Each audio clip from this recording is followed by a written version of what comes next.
Welcome to a new series we have on the channel, where I take a Pokemon that doesn't exactly have the greatest viability and try to improve it as best as I can. I can change stats, change some stuff in its move pool, change the typing if needed, etc. Our first Pokemon to kick off this series is the very infamous Luvdisc. Infamous in the fact that it has never had any use whatsoever. Many players know that the most useful thing about Luvdisc was the fact that it would have a chance to hold a heart skill, allowing players to farm them. But even then, Luvdisc would only hold them 50% of the time. The one thing it's known for, and it can't even do it reliably. Even if its design is bland, which is something most bad Pokemon can get away with, there's just not much that is going for Luvdisc. But let's actually look at what makes such a bland Pokemon bad. Before we begin though, I create exclusive content over on Mystic Umbreon Shorts every day with Pokemon facts, and 2 exclusive series on the weekend. I also read anime fanfics over on Mystic Reads. Right now, I'm reading Road to be a Pokemon Master. I'm also streaming again, over on my channel, Mystic Arion. I will leave all these channels in the description below. With that said, let's begin now. Luvdisc starts off with being tied for having the absolute worst base stat total outside of Pokemon that have gimmicks attached to them, sharing this promising feat with Delibird. With a base stat total only of 330, which is less than even unknown, there is not much Luvdisc can do despite its almost promising speed stat. I mean, come on, just look at its other stats. It seems as though they wanted Luvdisc to be a defensive Pokemon, but gave up halfway through. And don't even get me started on those offensive stats. There are 2 good things Luvdisc has going for it. Those being its type in Mono Water, which is pretty great both defensively and offensively, and its abilities, which are pretty fantastic. Swift Swim would make it an excellent rain sweeper, while Hydration would remove any status it would gain in the rain. Too bad it still can't make use of either of those due to how awful it is. Unfortunately, Luvdisc's move pool is absolute trash. Luvdisc has access to good stab moves such as Hydration, Liquidation, and Aqua Jet prior to Scarlet and Violet, limited coverage extending only to Ice-type moves with the only notable one being Ice Beam, 4 normal-type moves in Tackle, Takedown, Flail, and Facade, Draining Kiss and Terra Blast if you would be so bold as to even Terrastalize your Luvdisc. Prior to Gen 8, it had Hidden Power too. Sure, there are other Pokemon in competitive that are great or broken despite their limited move pools, such as Spectrier and Superior in prior generations. They had both good stats and abilities to make up for it. Luvdisc has nothing of note here to make up for its lack of anything. Luvdisc here is in dire need of some upgrading, and I think I'm able to come up with some ideas on how to make it better.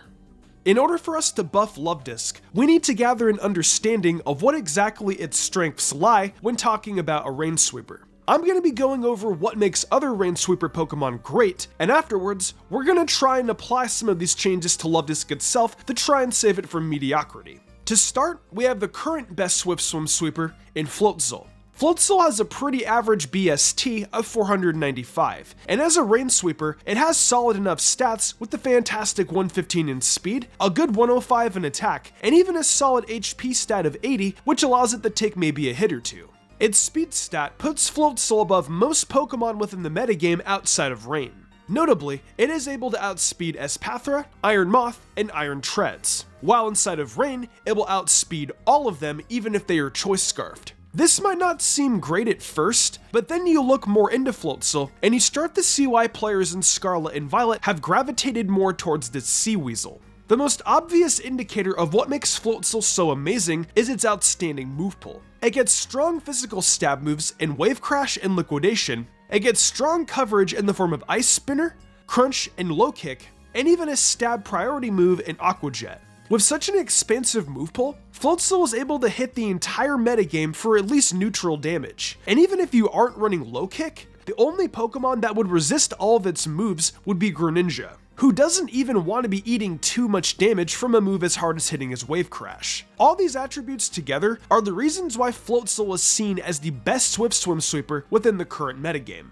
On the other side of the coin, we have Barraskewda, who is something similar, if not a tad less effective than Floatzel, which is not obvious at first, as Barraskewda is still a great Swift Swim Sweeper. They should make that into a tongue twister.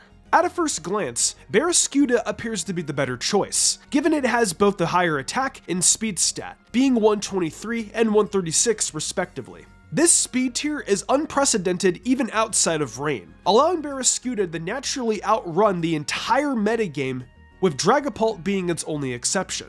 But this begs the question of why people choose Floatzel over Barraskewda. The answer comes down to its move pool, which is also not obvious at first glance. Barraskewda has greater coverage with Close Combat, Psychic Fangs, and Crunch. It also has good stab moves in Liquidation and Aqua Jet, all of which allows Barraskewda to hit the entire metagame for at least neutral damage.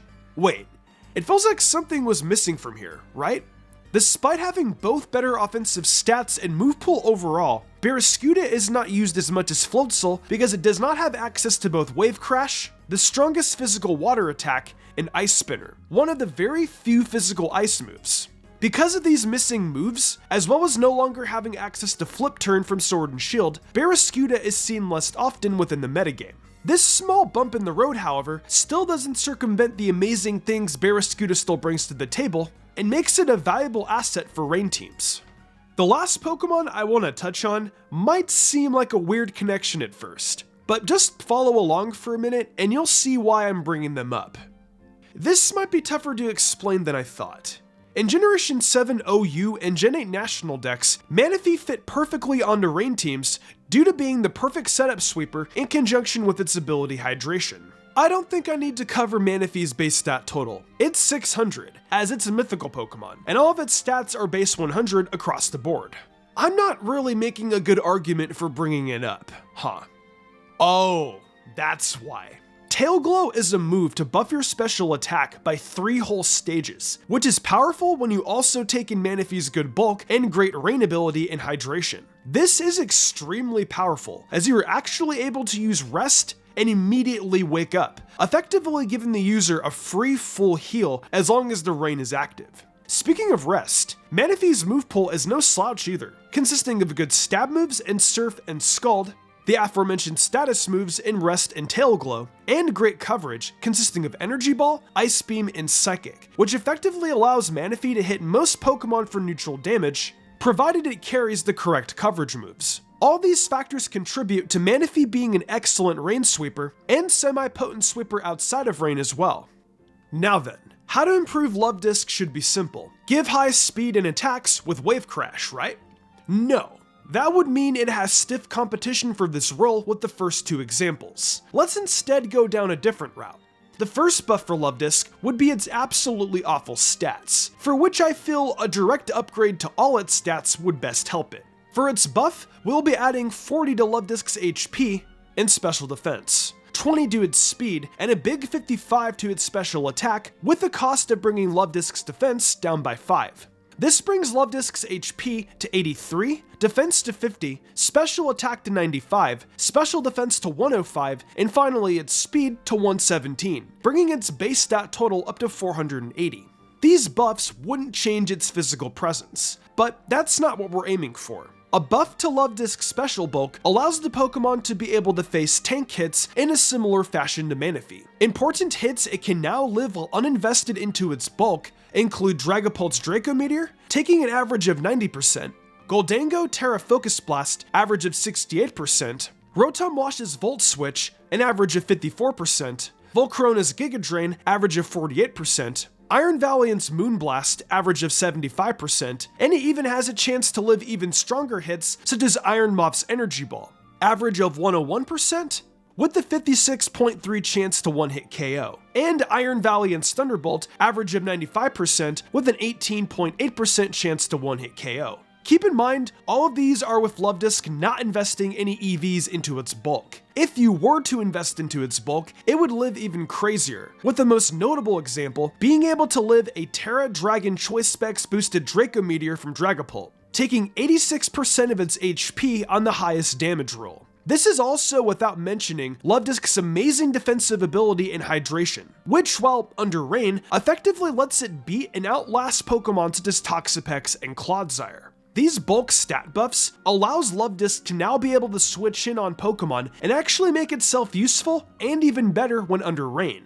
But defense isn't everything, which is why Luvdisc's now base 95 special attack and 117 speed were also buffed. Its new speed tier allows it to outrun everything Floatzel could while being able to outrun another crucial mon in Iron Valiant. In addition to these buffs, we will also be giving Luvdisc new moves in order to better combat threats within the metagame. Some moves I was thinking of giving Luvdisc include Moonblast, Nasty Plot, Calm Mind, and Recover. Moonblast gives Luvdisc a much needed coverage move that is not a low base power. Adding in Moonblast, this effectively allows Luvdisc to hit the entire metagame for at least strong neutral damage, sans Toxapex, who will continue to be a pain in everyone's side. Recover allows Luvdisc to not have to fully rely on the Rest Rain combo to restore its HP, effectively giving Luvdisc more versatility as well. And finally, the big ones. Both Nasty Plot and Calm Mind are amazing stat boosting moves for similar reasons.